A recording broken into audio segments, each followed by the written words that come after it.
That's cool right there. You guys hear me loud and clear right here? Let me know that you hear me loud and clear. We got a lot to talk about. We're gonna have an interesting show here at Round One Sports TV. If you're not just tuning into the channel, subscribe to the channel, give the videos a like, and like always, let's get right into this video. So, we've had an interesting morning. Lionheart, how you be? How you been, man? I haven't seen you. Former Nostradamus in the building. He must have just flew in from his planet. You know. What's up, buddy? How you doing? Man, there's a lot of things going on in the sports of boxing right now, and a lot of people been, covering in, and it seems like a lot of people are talking about the same thing, and for good reason, because we do cover the sport. And this Ryan Garcia debacle, man, it really played out in a way that I really didn't see coming. I really didn't. uh so as far as Ryan Garcia going down as a steroid cheater and a PE user, that's going to be to public opinion, because what he finally got found guilty for at the end was not submitting the list of all his supplements, and he got a year ban for that. There's nowhere, I read it twice on that on the New York Boxing Athletic Commission's decision, the ruling. There's nowhere on the ruling that it states that he got guilty or got found guilty for anabolic steroid or any kind of PE. The ruling is read as such. He was failure to report the supplements he was taking, and that's a rule in the doping agency. Even if you're taking creatine, you could be taking weight gainer, you could be taking amino acids. If you didn't report that to them, they can find you guilty. Now, they've never ever in the history of boxing ever found anyone guilty for what they just found Ryan Garcia guilty. But I guess it's a rule in there in place for eventually someone can slither out. Listen, Ryan's lawyer, you got to give it to him. He's one crafty dude, man. They really thought this out. I saw no way of Ryan getting out of this. He was going to get on a cheaters list. They were going to poster him everywhere. Somehow, some way, he got right out of this shit. Yo, he bypassed all. He got a cheat code. He bypassed all this shit. Must be nice to have money, right? And then Devin Haney, unfortunately, made every wrong decision after that. He was actually winning. He got his O overturned. They suspended Ryan Garcia. Ryan Garcia got had to pay fines. They made him seem like the bad guy. Right there, 3 days ago, Devin Haney was winning. Today, Devin Haney is beltless. I'm not sure if he's going to make a lot of money in his next fight. He just made too many wrong decisions. And I believe that was due in part that this situation got bigger than Ryan Garcia and Devin Haney. Behind closed doors, someone really fucked up. That you think that the New York Boxing Athletic Commission lady's gonna retire right after 2 days after the whole Ryan Garcia debacle. She didn't want no part of this shit. She knew that shit was gonna hit the fan. Somehow, somewhere owed Victor Conte maybe a favor, something. It had to be people of power. And by allowing Devin Haney to keep pushing this and keep digging down the rabbit hole, people were going to get exposed. Quickly, they came out, was like, yo, Ryan, take this suspension. And Devin, we're going to give you your O back. I hope you're happy. Walk away. Devin couldn't walk away. He didn't want to play the game. He didn't want to play the game. No, he didn't see that the powers that be, something happened, bro. It had to have. They kind of satisfied both parties, but Devin Haney didn't want to be satisfied. It's fucking ridiculous, right? So, talking about sanctioning bodies and these people it seems like some people might get mad at this, right? And say, oh, they're fucking up boxing, right? They just stripped Alexander Usyk for the heavyweight champion of the world. So now he's not undisputed. You know what belt they took? The IBF. We talk about the IBF a lot on this channel. That's this red belt right here. They took the belt away from Alexander Usyk, right? And people are going to say, oh, they're fucking up boxing. These sanctioning bodies don't give a fuck. Pa. And that would be people that sometimes people are highly educated in boxing and they forget several things. And then sometimes you'll get your casual fan and they'll just be yelling anything, right? But I'm here to tell you here at Round One Sports Talk, thank God you guys are here. Because now you guys can be really informed and educated on what happened right there. That right there goes to show you that these sanctioning bodies, although they coexist, they don't give a fuck about the other sanctioning body's belt. Meaning, the IBF does not care about the WBC's plans. The IBF does not care about the WBO's plans, the WBA's plan. They just want the lead. You got to understand when you happen to get all four belts, you're dealing with four separate entities, four sanctioning bodies that don't really care about each other. All they care about is promoting their belt. That's what they care about. The IBF cares about the IBF. That's it. And whoever's when Usyk has mandatories, right? You're gonna have to obey by your mandatories. But Usyk wants to go off and fight Tyson Fury in a rematch. Brother, you don't run boxing. You might want to do that, but remember, you're at your job. You have obligations to the sanctioning bodies. And whether or not you want to do it, fine. You don't want to fight? We're taking our belt. That's how that goes. They're not fucking up boxing. They're taking care of their money, their business.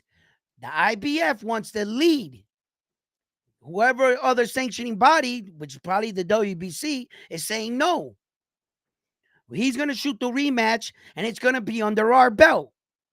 It's going to be for all the belts. And in fact, all the belts would get paid a percent. I think the way it works, I think the one that has the lead makes the most. I don't know, right?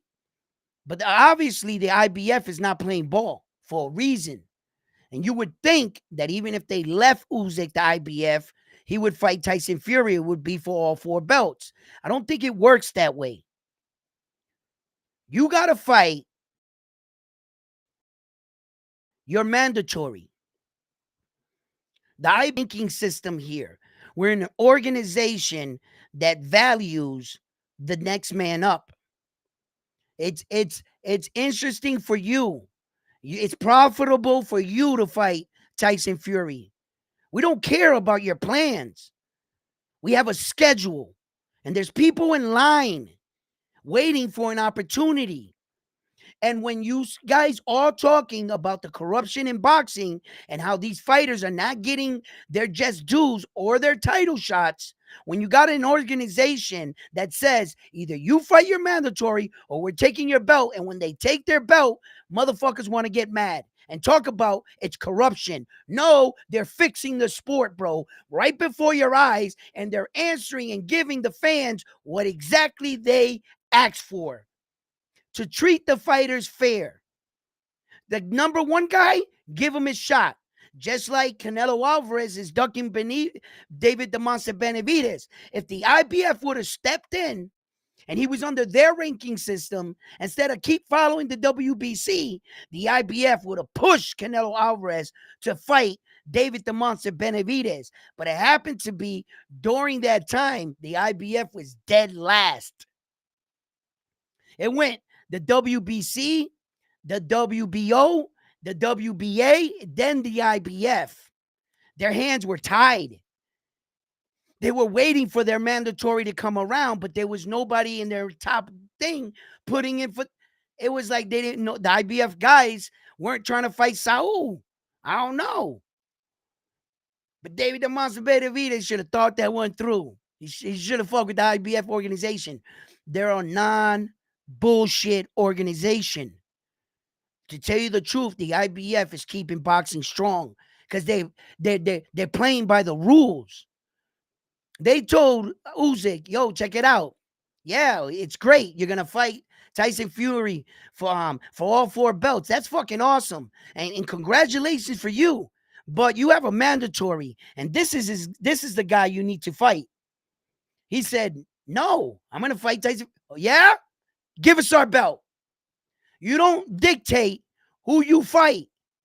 Go fight for the other 3 belts. It's not a problem with us. We'll get a world champion, just like they're doing to Devin Haney. Devin Haney thought he was bigger than boxing, and the sanctioning bodies had to remind him, yo, you think that's your belt? Devin Haney, you think that that's your belt? You think you're the world champion? Brother, there has been thousands of world champions before you, and there's going to be thousands of world champions after you. As a matter of fact, we're going to show you how irrelevant you are, Mr. Devin Haney. Not only are we taking our belt from you, but we're going to make the next fight versus Sandor Martin and Albert for the belt, and then we're going to announce who's going to fight the winner. So we already got 2 fights scheduled just to show you that boxing will move on just fine without you. Boxing's going to be just fine, Devin Haney. And Devin Haney should have recognized he wasn't that kind of star. He needed to play the game. He needed to be like, flip it on everyone. Be like, yo, my back's against the wall, right? Hold on. And my back's against the wall. And I'm going to flip this on all of y'all. I'm going to accept the fight with Sandor Martin, whoop his ass, remain champion, which is the most important thing, because as long as you're champion, you know, you got something. Now that you don't got nothing, and you told Bob Arum go fuck himself over him stepping in and buying your fight that no one else put in a purse bid for. Yeah, he might have got it a little cheap, but he's the only person that bid it for you. So you're saying Bob Arum's the only person that believed in you, and you're saying fuck him. Devin Haney, you got to misconstrue perception of what you're worth right now. You got to understand, you got to build yourself back up. No, not Devin Haney and his team. They want to keep pushing until they push back. And they're at the line where you want to cry so much about being cheated. Now we're just all going to side with Ryan Garcia. The WBC sided with him, everybody.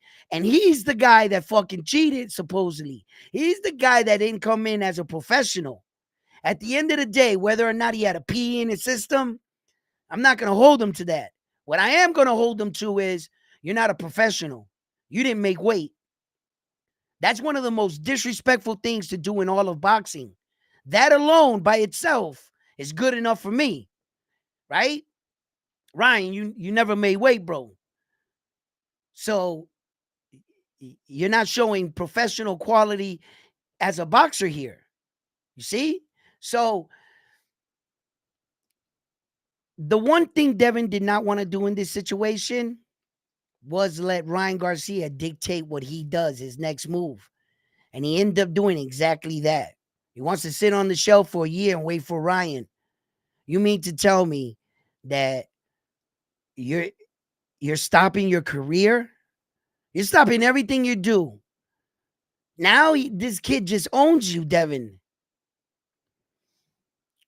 Devin, if you're really interested on getting your get back, you need to get in the ring and kick ass first. You need to be active, be in there fighting some of the best fighters in the world, putting that fight behind you, that night behind you, and move on. Don't sit around and wait for him. Put all your eggs in one basket for him. You that's just dumb. if you ask me. What up, guys? Devin's in big trouble.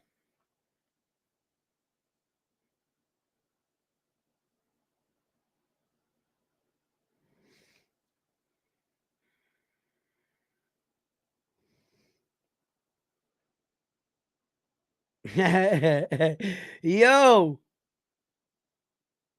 Devin's in a lot of trouble.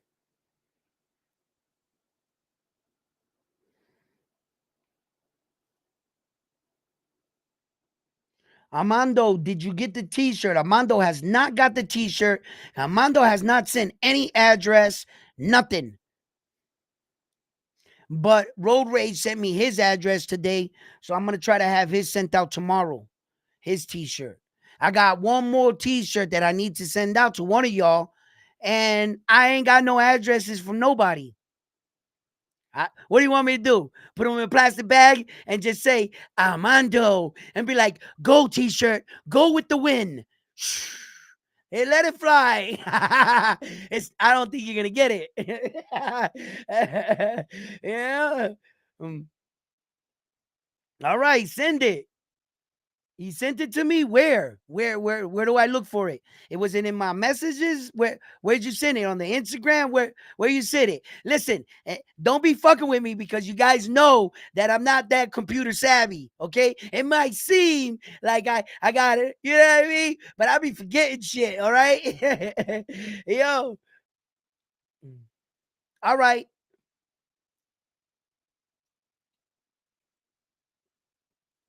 Armando will pick it up. Pick his up. He'll pull up. Yo, Round One Sports Talk, I'm here. Yo, Armando. Yo, pull up. Yo, listen. Yo, y'all like the studio the way shit's coming out too? Made a couple changes. You know, I got the magazine up. I raised up Naoya in a way a little bit. I want him to be seen because I don't like the fact that Mike be covering him. But I like this angle right here. It's pretty cool. You know, I got the belt up or the other one up instead of right here.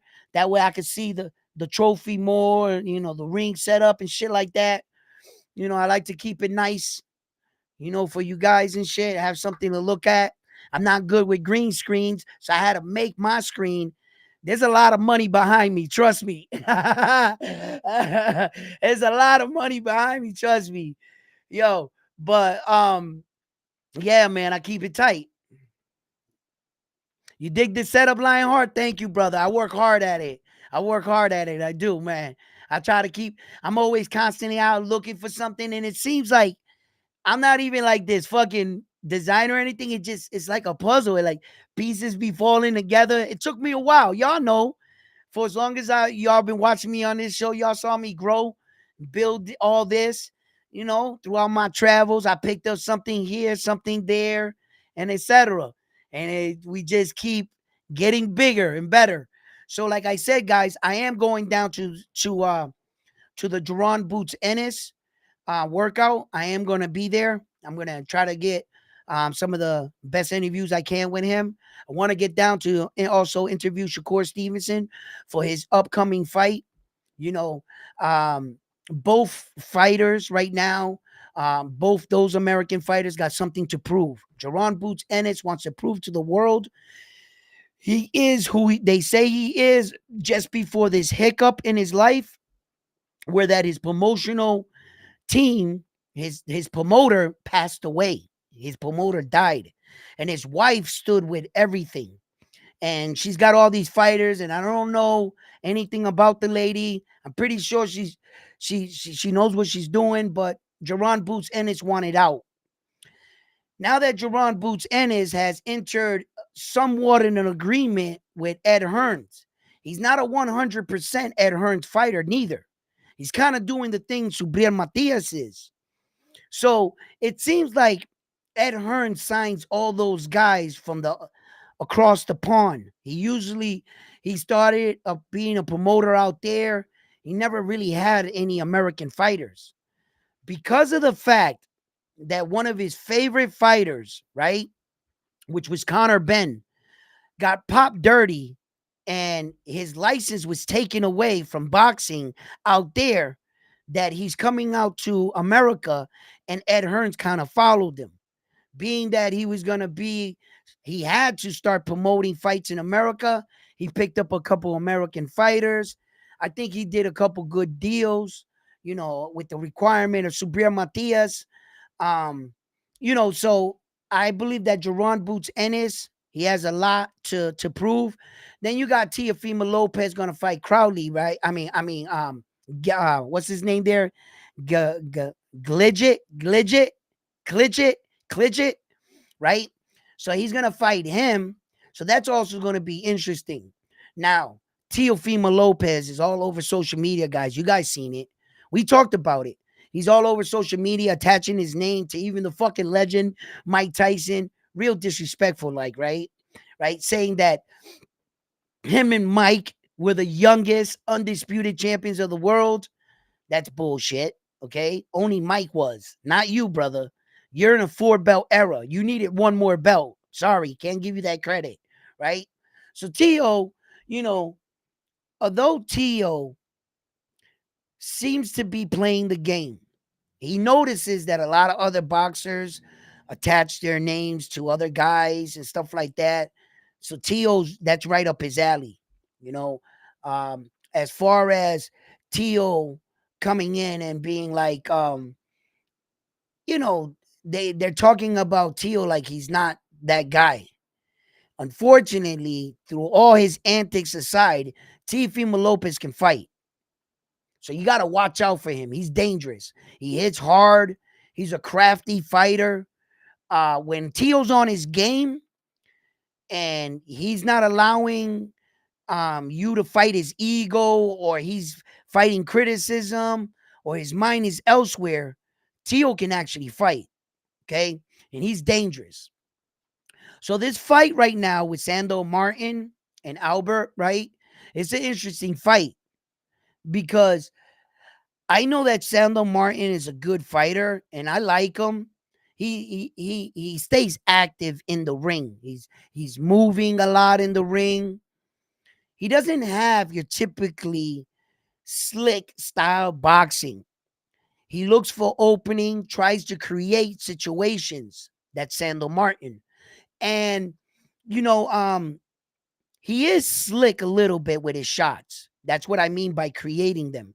He'll move and snap a punch in. He's kind of slick and he'll get to the point. But he's not like your polished fighter where he's like jab, jab, up, down, changing, pop, pop, pop, you know, like a lot of fighters look like, you know. But Albert, what he did to Gary Antoine Russell, that was beautiful. The work he was doing in that ring, the way he was slipping his punches, creating angles and hitting in on the inside, he was hitting Gary Antoine Russell with shots he wasn't seeing. He was like fighting him. He's like, pow! He's like, well, how the fuck did he hit me, bro? And it goes to show you why he was a former world champion, in to the top, and when you fight guys like that, typically when like Javante Davis, right, fought former world champions and he beat them, that was to a measuring stick to see if you can beat a former world champion, then you could be ready for the big guys, to be a world champion. Gary Antoine Russell did the same thing. He figured if he went in there against a former world champion and beat him, it would put him in line for the belt. And even in a loss, he's still going to be the next man up out of the winner out of them two. Because the WBC is pissed off at probably all everybody else. They don't got Ryan for a year and they don't want to fuck with Devin. And those were probably their two top guys and the WBC had their eye on, right? And neither of them are going to be around, so they're going elsewhere. So that fight with Sando Martin and Albert, I think Albert might beat him. He's looking good right now. I like the way he picked apart Gary Antoine Russell. I like that. And I think that he's going to become champion again. I have a feeling he's going to become champion again. Bam Bam Rodriguez, right, is going to beat Espinosa. And let me tell you something right now, right? I'm on the fence with the way he's going to beat him. But more than likely, I'm thinking it's going to go to a 12-round decision. Bam got pop. Bam's got pop. Bam can drop you. Bam can hurt you. I think that his opponent is a little bit too seasoned, a little himself, to just get caught by Bam like that. I don't see him getting just dominated by Bam Rodriguez. Maybe if, Bam can break him down, eighth, ninth round, really start whooping his ass, he could stop him. He might be able to stop him. But these are two seasoned fighters. So I like it, but I think I got Bam Rodriguez in that fight. He's gonna be victorious. It's just I keep looking at it. It's hard to sometimes, I'm not Nostradamus. I'm not like Lionheart and Armando. You know what I mean? I'm just me, right? So it's hard to try to predict it, but as a winner, yeah, I'll take Bam Rodriguez in that fight. Absolutely. I'll take Tio in his fight. I'm really going out on a limb here. Fuck around and Tio lose. I'll be like, oh shit, right? Right? And then I'm gonna take Jerron Boots Ennis in his fight, right? And I heard that Stephen Kubo Fulton, because he didn't fight in June, he got a replacement, and he will be fighting in I think in August or something, somewhere up there, in the July, August. So I want to check that fight out. And in the fight with Usyk with Tyson Fury, I'm taking Tyson Fury on this one. I'm crazy. I know I am. I'm just gonna go with. I, I, I think Usyk is gonna outbox him again, but I'm gonna go with the underdog. I like this underdog. If I was ever gonna go with an underdog, Tyson Fury, yeah, I'll take him. Yeah, I'm not putting any money on it, so it's easy for me to take him, right? But if you were putting a money bet, I don't think your money's safe in that fight. I think that money's 50-50, but I would go with Usyk. If I was putting money, I would go with Usyk because it just seems like Uzyk's the more durable of the two right now. He's the better boxer. He's moving better. Tyson Fury's just getting older. He ain't getting any younger. So, but if I was going like in an underdog story, I'll take this underdog, Tyson Fury. He's a good underdog to have. So I was like, all right, I'll take him in that sense. But if I was putting money on it, I would have to go with Usyk on it. Yeah, I would have to. Yeah.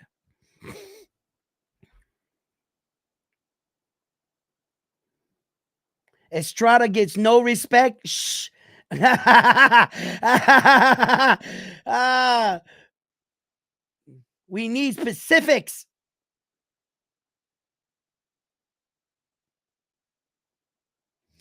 Do I like Tio by decision? No. I like Tio by stoppage, by TKO.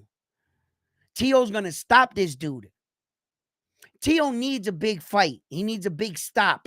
He needs, and they went and got Glidget here for just exactly that. Tio has to, that performance against Jermaine Ortiz, we still remember that. So Tio needs a knockout, and I think that Tio, he looks good right now. I saw Tio the other day on an interview. He looks good. His face is still slender.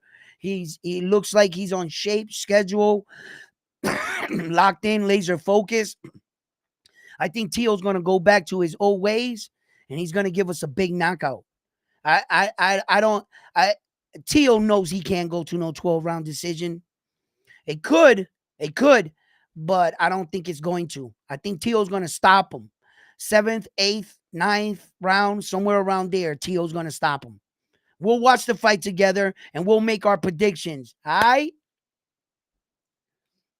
Yo, Bam Bam, you ain't getting the round out of me right now so that you can take my round and you become Nostradamus? No, no way. I will not tell you my round. I'll tell you on the night of the fight. Huh? You look at Bam Bam, guys. Trying to get an insight so that he can, huh? Lionheart, what's up with this? Armando. Yo. 10, 11, 12. Yeah, yeah, yeah. Yo, you see this, line art? Everybody wants to be Nostradamus. Listen, hey, you guys know it's going to be me that wins this time. Stop it.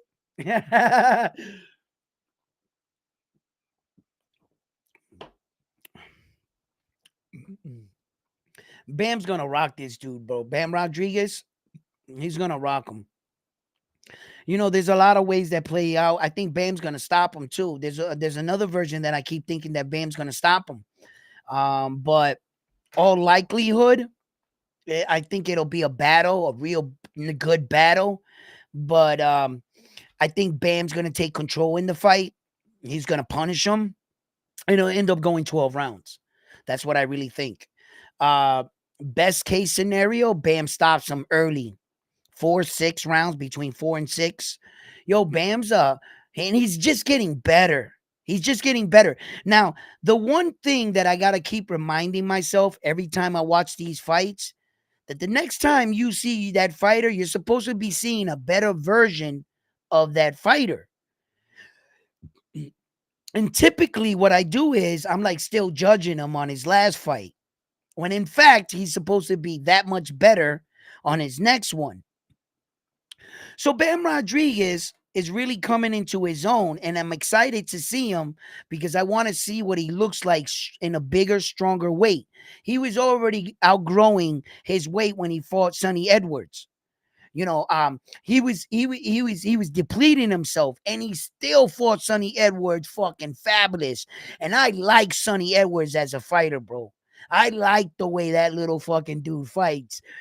You know, if God would only gave him height, bro, he'd be fighting everybody. Sonny Edwards, bro, he is one. That's a fighter. He's got a fighter's mindset. What would you say? Right, right. I said hello, Sonny. Chill, right. I like that little fighting dude. But Bam Rodriguez was just too big for him. He was too big, too strong. Sonny Edwards couldn't move him with his shots, and Bam Rodriguez moved up in weight. You know, he left the division because he was just getting too big. And it's good to see when the fighters are moving up and not looking so depleted. When Frank the Ghost Martin fought Tank Davis, Frank the Ghost Martin was depleted as fuck, boy. You better believe that. Yo, he was on stage. He was like this. Yo, he could bear, his eyes were blinking. He kept blinking like this. That's signs of dehydration. Yo, his mouth was sinking. He can barely talk. And these guys do all this shit for that shot of trying to have an advantage in a fight to try to gain a world title, because in their own real weight division, they're not strong enough to be. They're good enough to fight. They're just not strong enough to fight in their natural weight division. So they do this to cut weight to try to, in the hopes that they could make the weight, pull it off, and become world champion. And some of these guys are really, really fucking stretching it. Like Devin Haney, right? For instance, I don't even think Devin Haney should be fighting at 140. He should be fighting at 147. And he should have been fighting at 147 when he was fighting in 135, to be honest with you. When he was reigning supreme in 135, he should have already been at 147. Why doesn't Devin Haney fight in his natural weight? He's not strong enough. He doesn't hit hard enough. He's not big enough to actually be in his natural weight division. They would fucking rip his head off up there. You see? So, and since everybody's doing it, you know, everybody's cutting weight. And that's why some of these things got to be talked about. And you got to like recognize that some of these sanctioning bodies are trying to clean up the sport. But when they're trying to clean up the sport, they get pushback from you guys that ask for this, but you don't see what they're doing. When they stripped Usyk, when they stripped Terrence Crawford, when they listen, the list goes on of who the IBF be stripping. They don't fuck around. They're telling you. I understand you have an agenda. You must have fought some big guy. Now you want to refight him for all this money. That is great. But you don't run boxing. We have a schedule. And there's people in line that have been training their whole life for their opportunity and their moment. And you want to look at me and tell me that you're going to decide to do what you want to do. Well, go ahead. You can go do what you want, not with our belt. The IBF doesn't give a fuck about his legendary fight against Tyson Fury. They're a business. And they're not about to show favoritism. Yeah, it's a remarkable event, but that's a personal thing. You're at work. The next man up. We didn't tell you to shoot the rematch. There was no rematch clause, right? And then they say, yeah, there was a rematch clause. Well, guess what? We don't give a fuck about the rematch clause neither. What the fuck does a rematch clause do? That's a personal thing between you and the other fighter. You guys agree to fight each other. That's not the IBF's plans. We have a schedule. There's someone in line. You got to fight him. That's how it goes. And you would think that the organization would want to play ball. Shit. They're getting all 4 belts in the ring. The IBF is not like that, because if the IBF is a slippery slope, if the IBF starts cutting corners and starts letting these fighters do whatever they want, they might as well turn into the WBC. Fuck it. Let's just do whatever we want. Let's just break the rules. Let's just turn into the WBC again. For all the hard work that the IBF organization has been doing to try to give everyone their just dues, their opportunities. And these assholes, right, are trying to make the IBF look bad. Oh, look what they're doing. Oh my God, they're fucking up boxing. They're blah, blah, blah. No, because you want to do whatever the fuck you want. No, the IBF is cleaning up boxing. And I like what they did. And if it takes stripping Usyk to get these guys to be like, wow, if they can strip the heavyweight champion of the world, then they might strip me too. I might as well fight my mandatory. I pursued this belt. I fought for the belt. They told me the rules about the belt. As soon as I get the belt, I want to do whatever the fuck I want. I want to go to vacation. I want to fight this guy. I want to fight up weight, down weight. The IBF is like, no, you're not. No, you're not. We got one name on a list. And if we don't hear that you want to fight him, guess what's going to happen? I'll let you fill in the dots. You're going to get stripped. You see? And most of these things are due in part by that. And that's why I laugh when everybody says, oh, Ed Hearns is not going to give Subriel Matias another shot at that. You guys don't understand. That's just not any belt.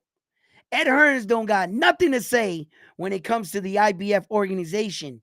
He has no ties, no affiliates. The IBF does what the IBF wants to do.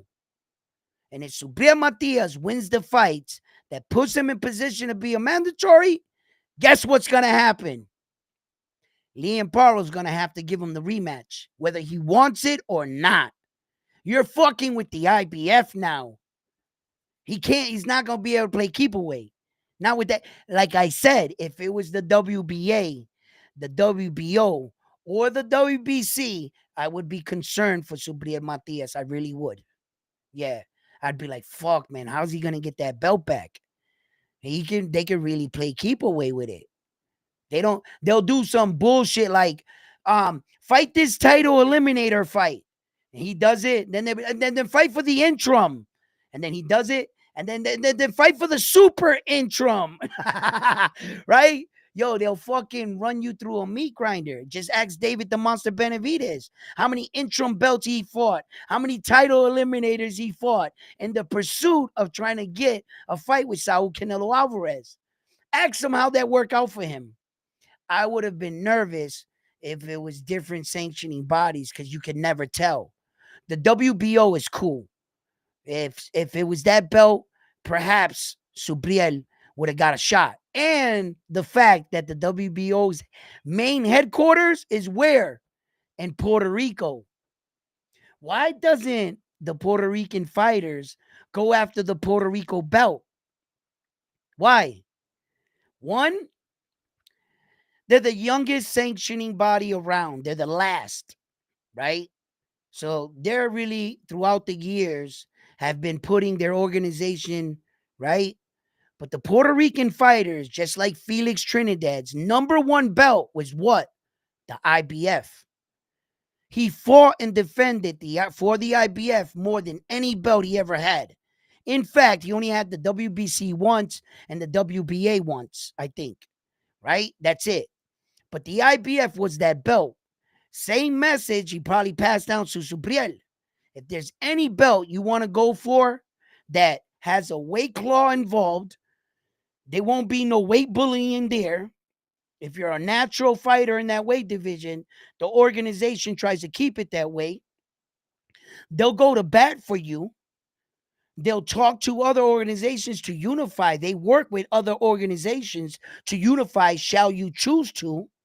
They'll work with you, but you just got to do everything they say. You're at your job. That's it. It's a good belt to go for, but it's a hard belt to maintain because sometimes you know you want to fight this big money fight. They're offering you like 30 million, and here comes the fucking IBF. Nope. He's not a ranked opponent. You got to fight this guy for way less money. And you're like, what the?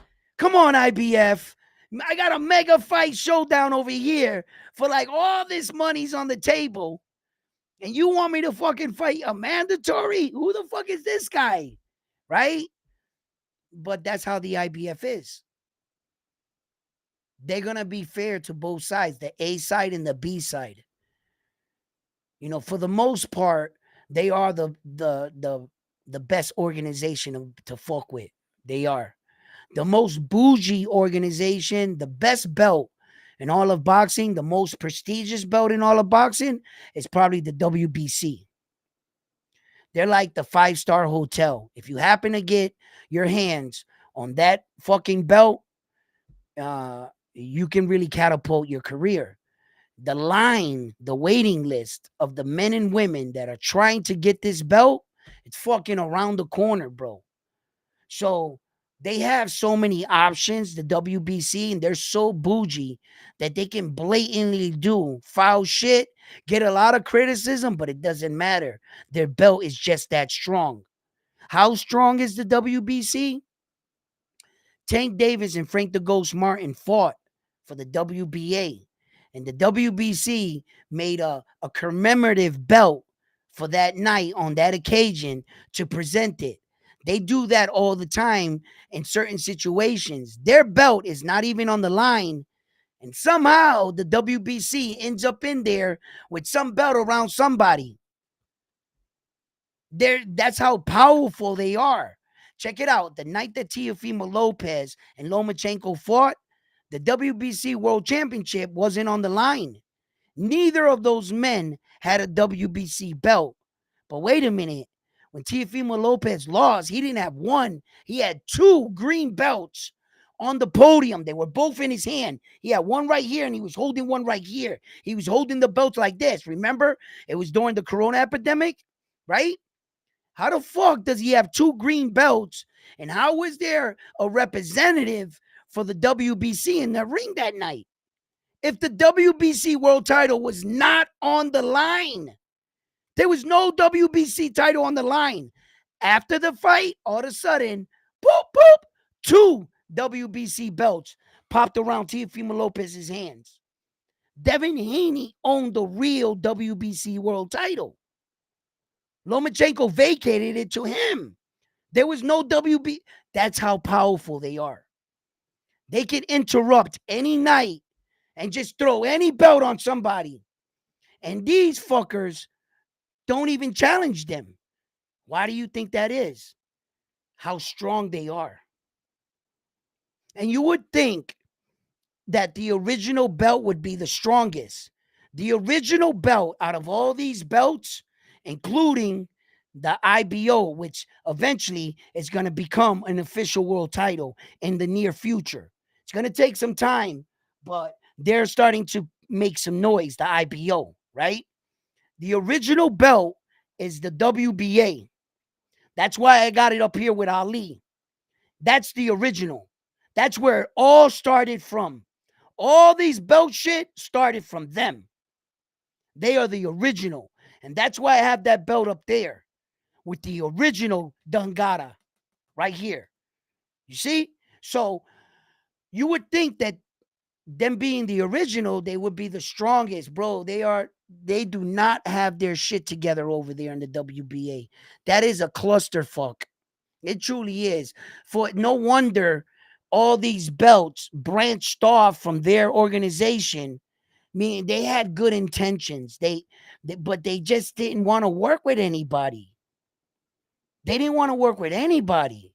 They didn't even want their belt next to the new belts. When the IBF came out, the WBA did not want their champion fighting their champion. And if you won this belt, they would strip you of their belt. They just wanted their belt to be prestigious. But from there came the WBC. From the WBC came the IBF. From the IBF came the WBO. Main headquarters, WBC, Mexico, IBF, Panama, WBA, New Jersey. Or is it the WBA in Panama and the IBF's in New Jersey? Yeah, the IBF's in New Jersey. I'm sorry, I had that backwards, right? And then the WBO's in Puerto Rico. Those are where their main headquarters around the world are. So yeah.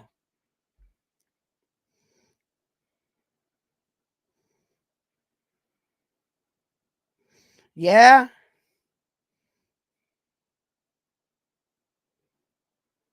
Yo, Camacho is something else, bro. The ring belt and the lineal belt are two awards that have been around for a very long time.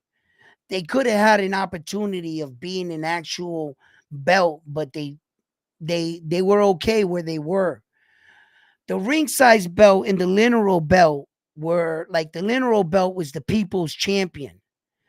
They made that belt because and there was in a time way back in the 40s, 50s, 60s that black fighters had made their own boxing league, and but some black fighters wanted to fight in what they considered at the time the pros of boxing. And in their league, the WBA had a few more letters. It wasn't called the WBA back then, right? So what happened was, it was a different time. It was a different years, and life was different. And whites and blacks weren't always seen eye to eye. And the white champion wouldn't fight the black champion, and the black champion is knocking everybody out or whatever. So what happened was they made the lineal belt, and it became the people's champion. It's who we deemed the champion because it was blatantly obvious you weren't fighting him because one, he was good, two, he was a different color, right? So the people, to honor him, they told him we're the ringside, the lineal world titles, and no matter what, that he has the belt, we the people deem you the champion. You're the people's champion.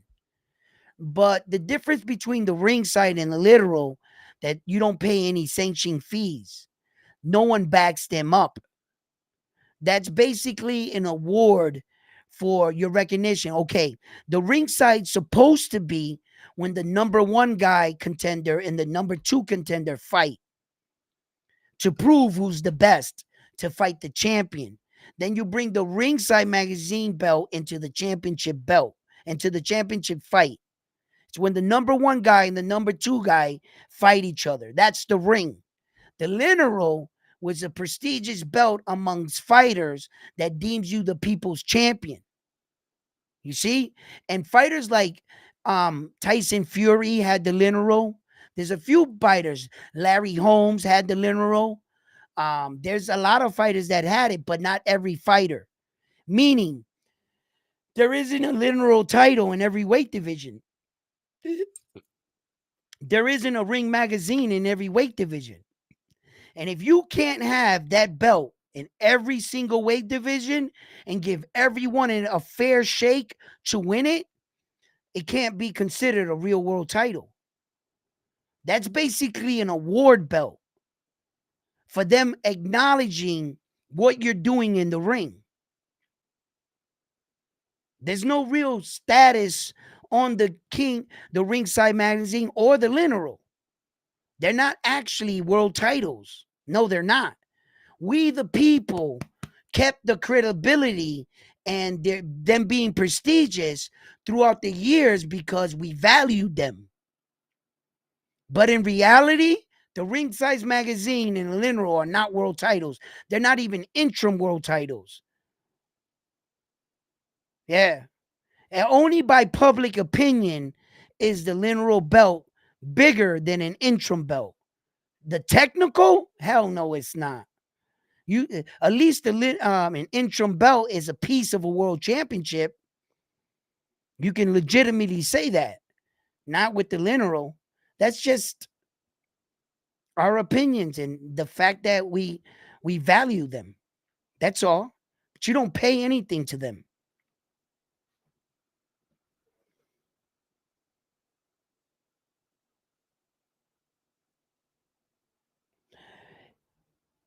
Is that the two green belts on Mayweather in your poster? No. All those belts are all WBC World Championships. This one. That's a WBC World Championship.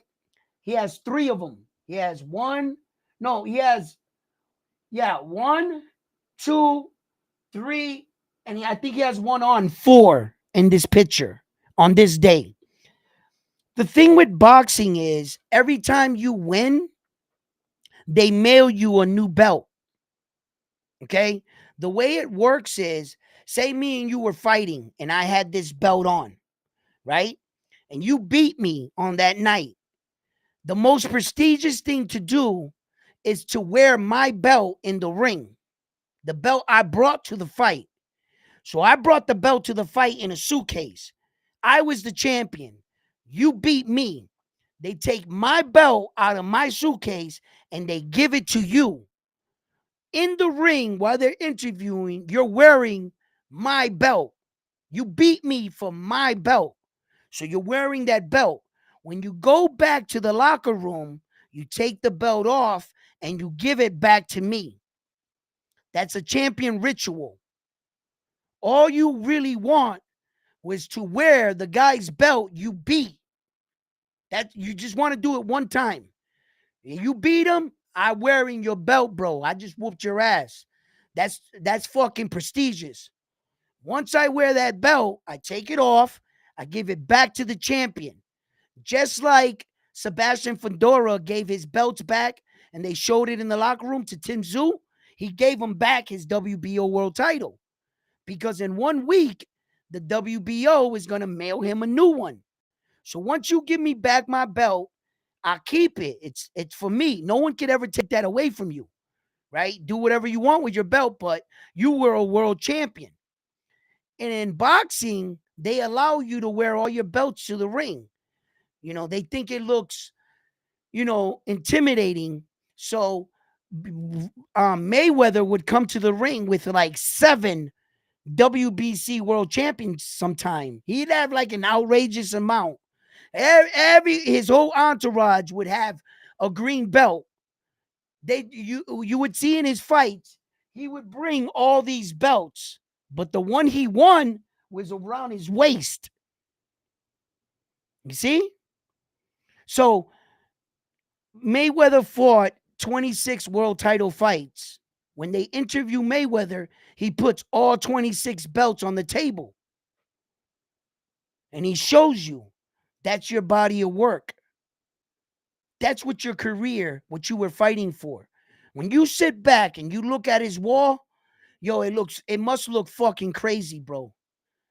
You think this is a lot of belts? Imagine the real champions' belts. You sit back and you look at your legacy and you just, that's everything I've done. That's everything I fought for right there. No one can take that away from you, man. And these are all WBC world titles. None of them are Ringside Magazine. The Ringside Magazine belt looks it's the American it has like the American colors, the red, white, and blue, the one in the Rocky movie. That's the Ringside Magazine belt. That's what it looks like. It looks like the old 1940s. It's got like that look. It's got the eagle, a plaque. They just made a special ringside belt for Naoya Inoue when he received his award in New York City. That he was at Bruce Schuster's. They made him a belt. He had the two of them, and they engraved whatever. I couldn't read what it said. Though that's the ringside magazine belt right there. And then the literal is like white, whatever, like that.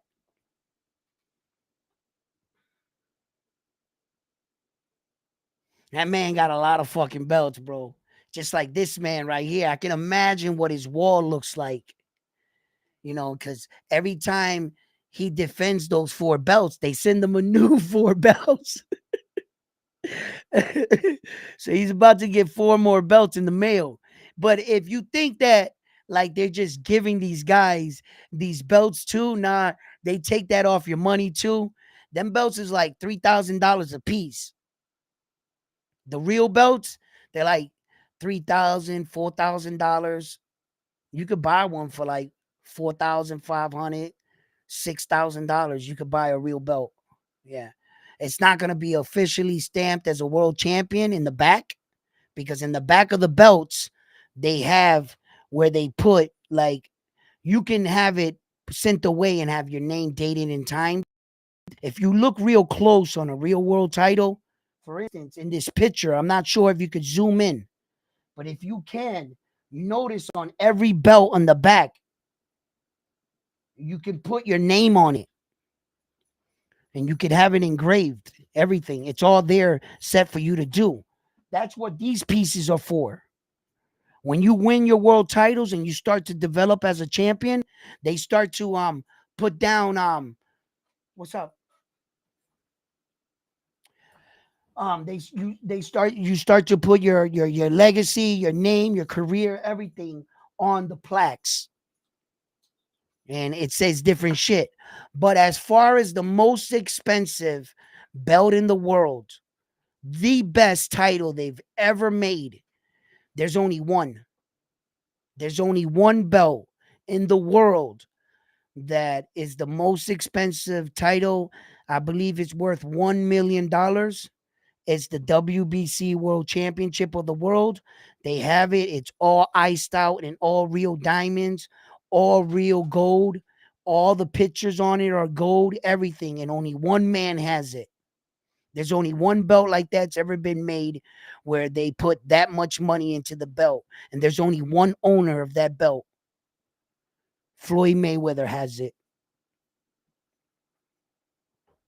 That's the most expensive belt on planet Earth for a world title. That is a world title. And there was a commemorative belt, and he brought it out against Conor McGregor in that fight. He brought it out. They showed it. You can look it up on YouTube. Just type in Mayweather's $1 million belt. They'll show it to you. They have videos about it. He has it like in a glass case. It's fucking real solid gold, bro. All real diamonds. They talk about the jewelers that cut the diamonds for it. All this shit. Everything they did for that belt. And that belt was basically to thank Mayweather for everything he's done for the WBC. Had it not been for fighters like Mayweather, I don't think their organization is as powerful as they are today. It's the men and women that held their belt that makes their belt that good. In comparison with like all the champions that held the IBF, the WBA, or the WBO, which champions were the best?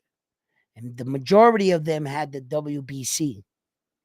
Mike Tyson, you know, everybody, the big dudes, they all got that belt, bro. Yeah.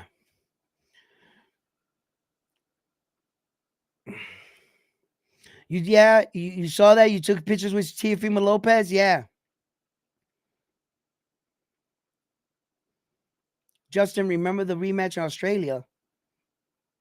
Ewan, why is it Matias ranked in the IBF 140 ranking? Can you check? First of all, even though the IBF organization is a no bullshit organization, they lack on their fucking um ranking system. They fucking suck on updates for their website. They suck at that. Yo, they like update their website every 6 months or something.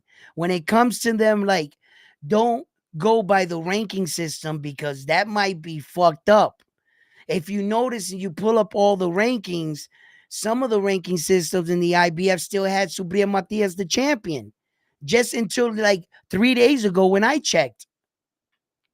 So some of these things are not ranked yet. You know, they haven't like upgraded them. But believe me when I tell you, Subriel Matias is definitely going to still be ranked in the IBF ranking system. And in the IBF ranking system, the only person that's ahead of Subriel Matias, I guess legitimately, is Richard Hitchinson that won the title eliminator that didn't accept the fight. But everybody else underneath that name, if you go look, Subriel beat all of them. He has victories over all those men. So then he's not gonna drop like fucking fifth, sixth. You can't when he beat all those guys. That's how it's gonna go. Subriel Matias is gonna drop anywhere between 1 and 2. That's where he's gonna be. That's the furthest I see Subriel Matias dropping. Legitimately. He put in too much work. And that work he put in the beginning half is gonna help him on his loss right now. That's when your body of work speaks for itself. And now you notice he did put in work. Because when it's time to rank him, nah, he beat this guy. Nah, he beat him. Nah, he beat him. Yeah. So what's gonna probably end up happening is crazy because Jukumbai was making his way back to Subriel. They might put him to fight him. They might put Subriel. Subriel can do a lot of things, right? And I still believe that a lot of these sanctioning bodies and powers that be respect who he is, and they're like thinking it objectively, like me. Fighters are allowed, to have a bad night. Shit happens. But does that mean you suck? Nah. Am I gonna hold you to that performance? No. Did you guys hold Shakur Stevenson to that performance against Edwin De Los Santos? You give up on him? Did you hold Teofimo Lopez on that performance with fucking Sando Martin? No. Sometimes these guys have bad nights at the office. That's all it is. He didn't get exposed, guys. Some people are talking like, oh, they figured him out. Now they'll be. No, he lost a fucking close fight. That's not being exposed, bro. He lost a close decision. Snap out of it. He's going to be back. He's going to be back stronger than ever. And listen, good luck to the man they put in front of him after losing his belt. Good fucking luck. Supriya's gonna he's gonna go back into boogeyman mode. Straight boogeyman and fucking terrorize the division. He should go after that WBC world title. I know it's a long line, but fuck it. Fight Gary Antoine Russell, the winner out of YouTube. Fight the guy out of Sandor Martin and Albert. Some shit. Maybe Subriya decides to go for another world title, or maybe another champion thinks for some reason, you know what? Leoparo beat Subriel. I'll fight Subriel. Big mistake. Big mistake. Right? But out of all the champions, I wonder if Tio will fight him after that fight, after Gladgett, and say, fuck it. You see how Teofimo Lopez wanted to go after Devin Haney for his belt, right? And then now Devin Haney was saying he wasn't fighting anybody. They say, you're not fighting nobody? Give us our belt. Stripped. You don't run shit. Should have played the game. Should have played the game. And Isaac Pitbull Cruz is on this crazy endeavor that he's going to get a rematch with Tank Davis. That he's not going to fight Shakur Stevenson. Okay? He wants to fight Tank Davis. But I'm like, Isaac Pitbull Cruz, my man. Snap out of it. You're at 140 pounds and Tank Davis is at 135. What makes you think that Tank Davis is going to jump up to 140 and fight you at 140 for your belt, Isaac Pitbull Cruz? And then people are saying that Isaac Pitbull Cruz is scared, but I don't see it like that. I see it as a business decision. Isn't Tank Davis the biggest fight right now going on? Isaac Pitbull Cruz is just trying to maximize on his dollar amount. And they're trying to say like he's talking crazy. No, in actuality, he has a point. If he can entice Gervonta Davis to come up to 140, that'll also give Gervonta Davis 3 weight divisions legitimately. All he has to do is go up there and knock him out. And you just opened the door and fixed Gervonta Davis's legacy. For where he should be in his career, you're just making it easy for him. And if I was Gervonta Davis, call me out one more time, Isaac Pitbull Cruz. Just say my name. Say my name. And I'll jump you. I'll be right in back of you. Like, whoop, here I am. Let's go. Give me that belt, boy. Like, yo. But what he's trying to do is feed his family. Isaac Pitbull Cruz. He makes more money in a rematch with Gervonta Davis than he'll make with anybody else. But people are saying that he's stupid. That he's delusional, that he's avoiding everybody at 140. Yeah, he's avoiding bums. Bums in the sense of money, not bums in the sense of fighting.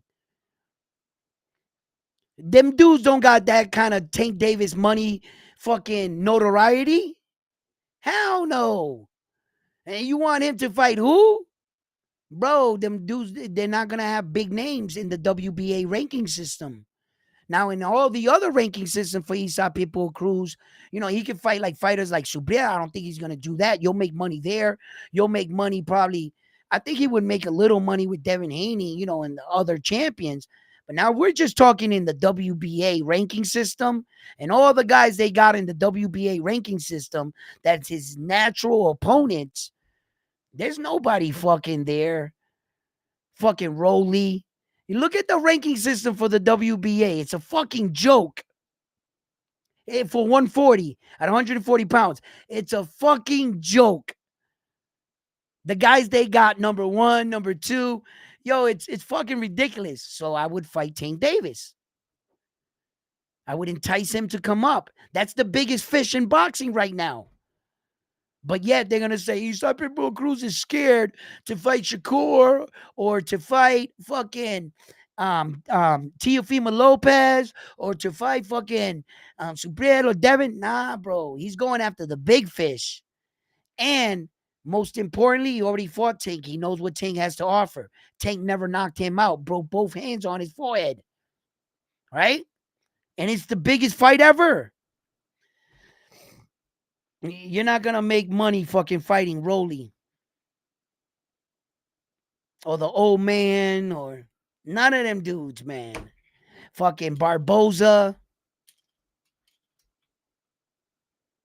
Not like you're gonna make with Tank. So that's why I think Eastside Pitbull Cruz is still holding on to that. Because that is legitimately the biggest fight in town. When you get a Tank fight, now you're talking, you getting paid. So I don't know what the fuck these guys are talking about.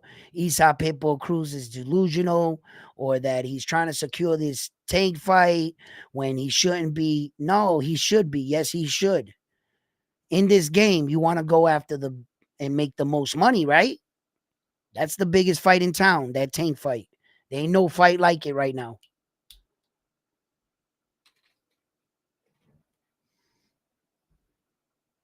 Rolly the GOAT. ah, uh, Pitbull versus Ryo. Going to be good. It's going to be good. Yo, Ryo got a chance in that fight, guys. He's got a real chance, man. He's coming into his own. He's coming into his own. Yo, how he knocked out Colbert Bumblebee. Yo, man. Yeah, he fucking put him down, baby. He said, ha! Yo, and the funny thing is that like Bumblebee played himself, right? Colbert, right? He played himself because he's on the post-fight interview. Yo, 50,000, you don't knock me out. Boop! Boom. And then he was being a little bitch about it, right? Because fucking Jose Valenzuela was telling him, bro, I know that this was shit talking. I don't want your money, your 50 G's. Go home, have a nice Christmas with your family. And fucking Bumblebee is still saying, I want a rematch. I want a rematch. Nigga, you need to pay him 50 G's. Shut your fucking mouth. And be thankful he didn't fucking say, I want my money. Because Bumblebee was on the stage talking about when I knock you out, I want my fucking money. Blah, blah, blah, blah, blah, blah. Yeah. And you know, if the shoe was on another foot, Chris Colbert would have try to collect that money. He's on some sucker shit. And Jose Valenzuela was on some competition. And he was telling him, I'm gonna knock you out.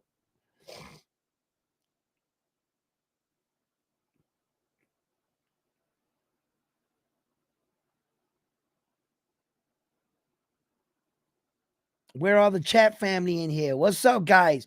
Click the likes. Come on, man. Show your support for the brand.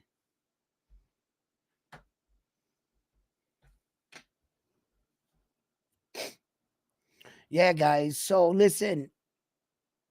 Yeah, Ryo is a classy guy. Listen, he showed class act on that day for that. I was like, yo, respect, bro. Respect. All he wants to do is move himself up the ladder, compete, and fight for a world championship. Ryu, he's dedicated. He's in the gym. He's got a good people in his corner. He comes from a good boxing gym. And he's just trying to make his way up the ladder. He got this fight with Isa Pitbull Cruz. He got the phone call. And if you get the phone call, bro, you're not gonna deny that phone call, are you? No. And I talk about this. I believe that's the perfect fight for Isa Pitbull Cruz.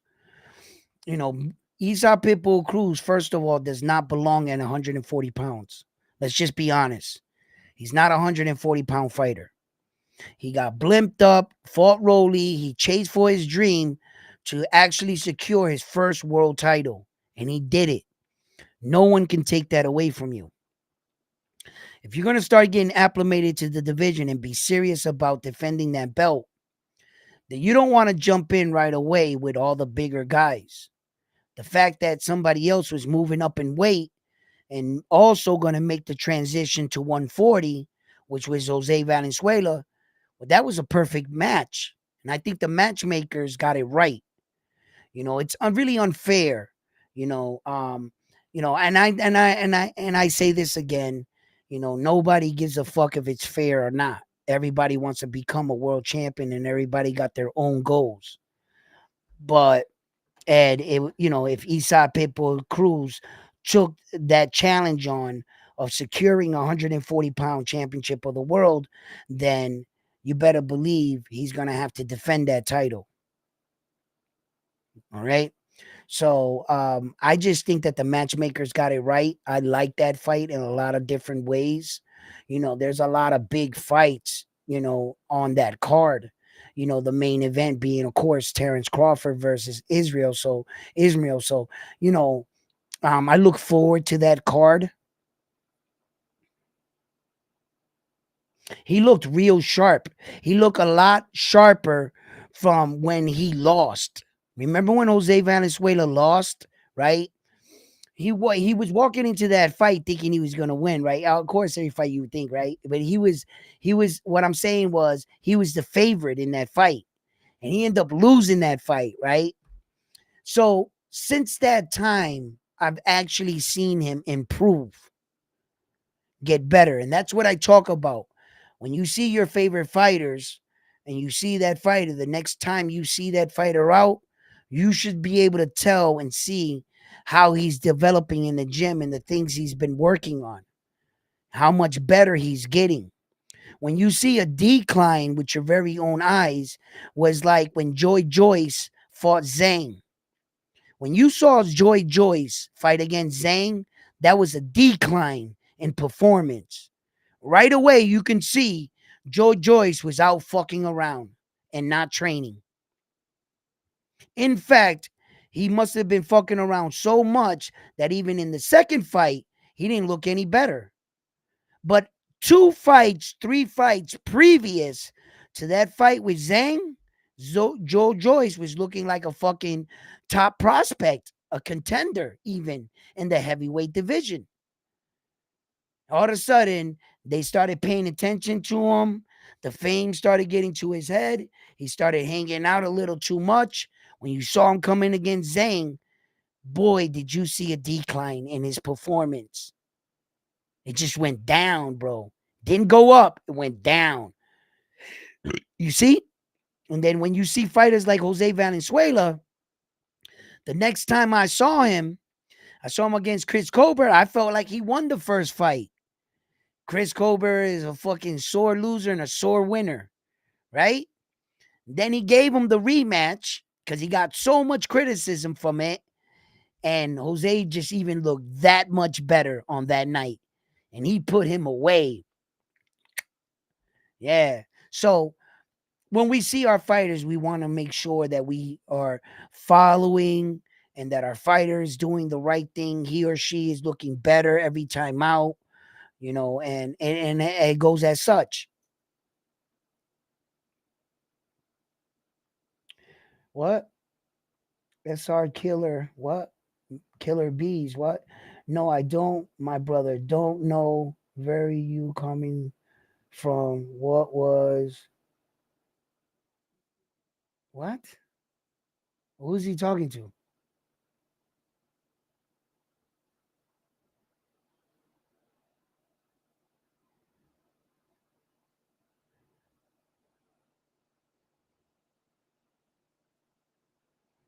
I don't know what you guys are talking about. You guys lost me.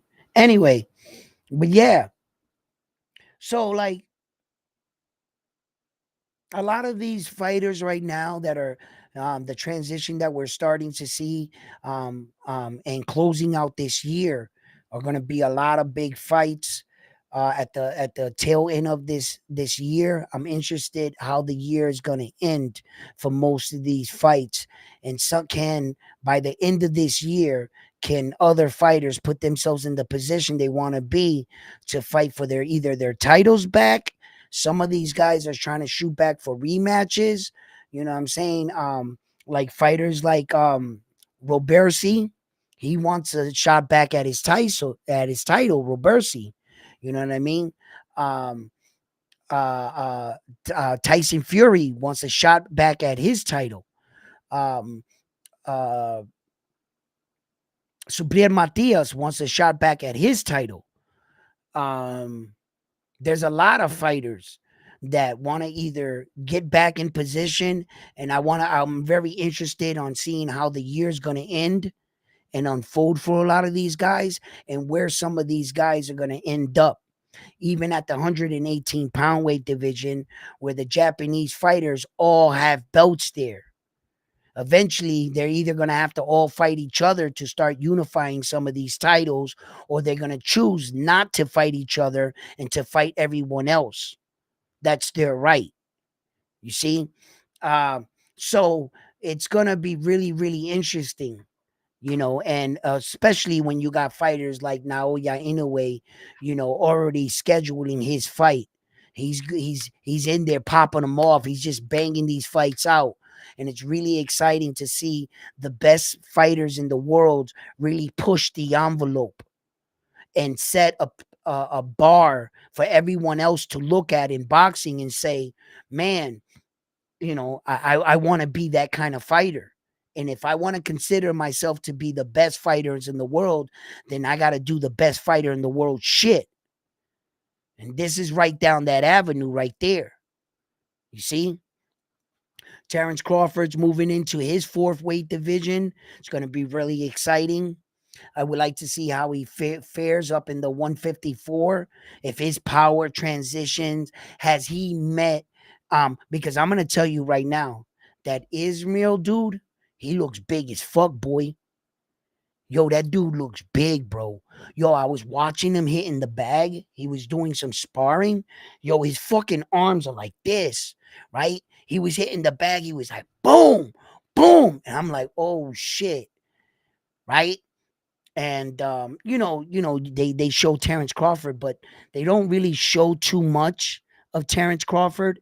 They just show him and Bomac doing little drills.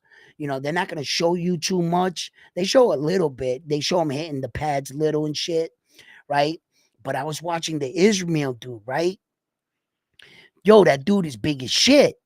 I'm watching his highlights, his knockouts. He's fucking knocking these dudes out like boom. I'm like, I'm like, oh shit, wait a minute. You know, this shit ain't as easy as it sounds. Oh yeah, just move up and fight him.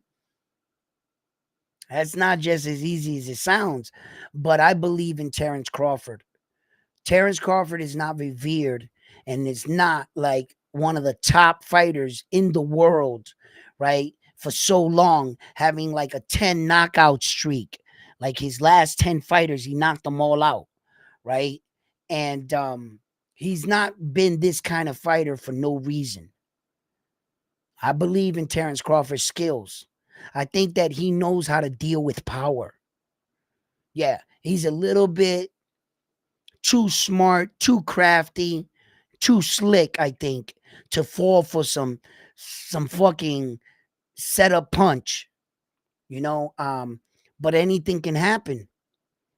In that ring, while punches are flying, anything can happen. Ismail catches Terrence Crawford on that button. He has the power to put him down. Yes, he does. He does have the power to put him down. And so you know my slogan for the beginning of the year, be prepared to see your favorite fighter lose. Right? Okay. We're going to watch this shit unfold. Justin, what's up? All the Crawford fights I watch, the worst thing people do is hit him with a nice shot. It's like he flips a switch. And yeah, listen, yeah, and that's true. That's true, right? In a fight, when I used to fight, the first punches I ever received in a boxing match at the beginning of the fight, they hurt the most. A fucking jab hurts. Everything fucking hurts, right? But after you get punched in the face and you get like that stink ping, it just seems like you don't, after a while, you don't really feel the punches. You can hear them. You know he hit you. It's like pop, and some of them hurt, right? Like, but not all of them. After you like get past that, it's like your brain registers, or sometime when you get punched and you wake up, you're like, ah, and then you go in, right? And it's like you punch Terrence Crawford and you wake him up. And you just woke up a sleeping dragon. Yo, don't poke the bear, walk away. And it's too late. Terrence Crawford comes alive for him. He beats the shit out of these dudes, And you want to go lefty, he'll go lefty. You want to go righty, he'll go righty. Whatever you want to do, however you want to do it, he's gonna dance with you. You know.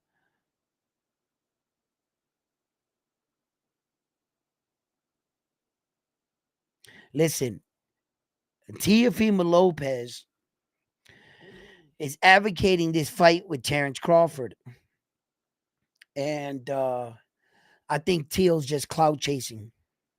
You know, attaching his name to another great one, just like he attached his name to Mike Tyson. You notice he started to attach his name and speaking publicly about these things when he has a fight scheduled, when he has a fight right around the corner. He starts bringing up all these fighters. Pretty soon he's gonna say, "Yo, I'll even go down and fight Naoya Inoue." Like what? Like he's about to say anything, you know, and it's just to sell. That's what it is. I don't know if Terrence Crawford pulled up on his fight and they had a conversation, and Terrence Crawford told him, "Yo, you really mean what you say?" And T.O. was like, "Nah, nah, nah, nah, nah, chill, chill, chill. I'm just fucking trying to get some views, clicks, and likes." Terrence Crawford walked off. Like, watch your mouth, bro. Watch your mouth.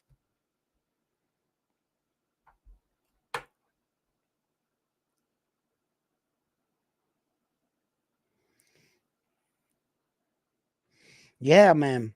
Yeah. And like, it's like that's fighting.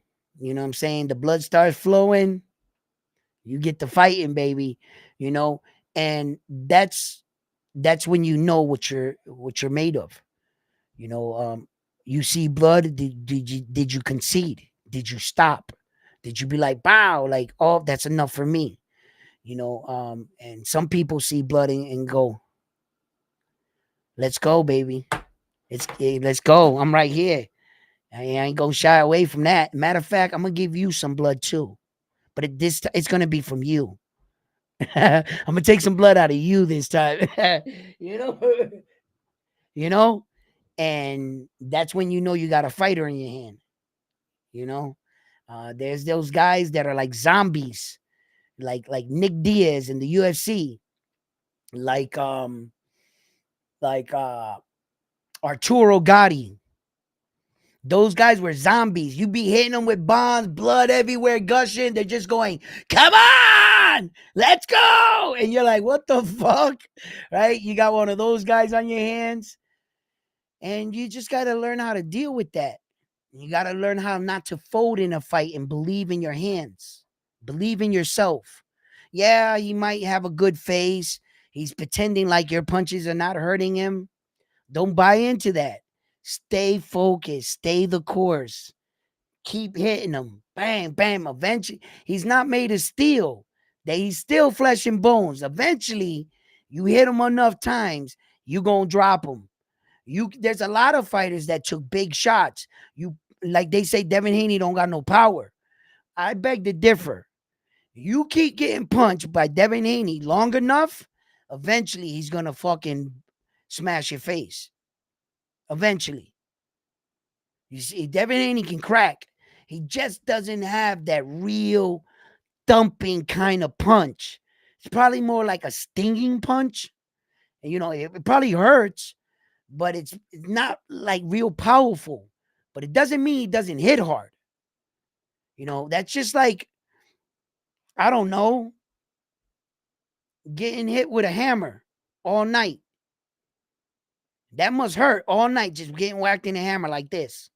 Eventually, that shit's gonna fucking knock you out. You get hit enough times with it. He just doesn't have the sledgehammer. The sledgehammer comes along, hits you once, you're out. I'd rather get hit with the sledgehammer actually than fucking with that fucking hammer all night. Bro, because he's fucking whacking you, bro. you know? So as a fighter, it's sometimes for a lot of people, it's certain things that trigger you. For me, anyway, I fight better when it's for someone else. I don't know why. When it's for someone else, I've been the most dangerous in my life. When it's for myself, I fight good. I fight great. I've won a lot of my fights, but not really. But if you fuck with my brother, or you fuck with my sister, or you fuck with my kid, or you fuck with my mom, or you try to play like do something stupid, that's what I mean. Not fighting for myself. Like if you came and did something to my friend and I was sitting there and you were much bigger than him, I shined in those moments. I don't know why. I was better defending someone than I actually was fighting for just for myself. I don't know why. The beast comes out of me when it's protecting someone else. They've always told me that my entire life. All my friends, anything. And it was like that same big dude, right? Came around the first day, was fucking with me, and I just walked away. I didn't pay him no mind. I tried not to like fuck with him and shit. The next day, he smacked my friend. I knocked him out. Right there. Boom! Out cold. He fucked with me the day before. I didn't even do anything for myself. He fucked with my friend in front of me and he smacked, bro. I laid him out. I did something else after I won't want to talk about, but I fucking laid him out. Yeah. It My whole life I've been like that. I don't know why. I don't know why. It, it, it's certain people, it's certain things that bring the fight out of you.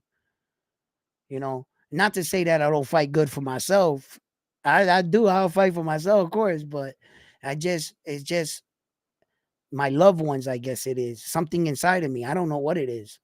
To tell you the truth, I wish I could turn it on all the time when I needed it to, But yeah,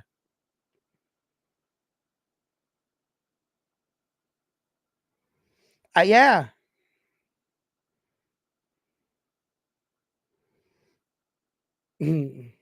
You still haven't received your Nostradamus belt? You know why? Because you're being Teofimo Lopez right now, Bam Bam. You never became Nostradamus. Just because you were close doesn't mean you get the belt, T.O. Yo, you see Bam, Armando, you see Bam trying to hustle himself the Nostradamus belt of the fucking of the channel? Come on, guys. You can't get away with this. Yo, ah. Well, fight fans, listen, it's been amazing. We've been on for like an hour and 30 minutes. You guys are the shit. Edwin turns green like the Hulk when he gets mad. Just like that belt, baby. Yeah. But listen, guys, man, you guys are the best. I love chopping it up with you guys. I'll be on tomorrow and we'll talk more boxing. Thank you, chat family. You guys have always been amazing. Salute to everyone in the chat. Please do me a favor and drop a like. Don't forget to drop that like for me. If you haven't already, subscribe to the channel. You guys have been amazing. I love being your host. I'm Edwin, Round One Sports Talk, and I'm on to the next one after this one here at Round One Sports Talk. Peace. I'm Lionheart, my man. Armando, my man.